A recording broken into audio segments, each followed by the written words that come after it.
பத்திரிகையாளர் கோட்டீஸ்வரன் இணைந்திருக்கிறார். கோட்டீஸ்வரன், கடந்த 2 வார அரசியல் சர்ச்சைகளை பார்த்துருப்பீங்க.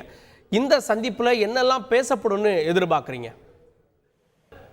வணக்கம், நேயர்களுக்கு அன்பு வணக்கம். முதல்ல பாத்தீங்கன்னா, இந்த மீட்டிங் ஆனது என்பது இதற்கு முழு காரணம் அண்ணன் திருமாவளவன் அவர்கள். அவர் ஒரு சர்ச்சை பேசவில்லை, இல்ல ஒரு மாநாடுக்கு ஒரு மாநாடு அறிவிக்கல, இல்ல தொடர்ந்து திமுக ஆட்சியின் மீது ஒரு சில விமர்சனங்கள் வைக்கலன்னா இந்த மீட்டிங்கே நடந்திருக்காது.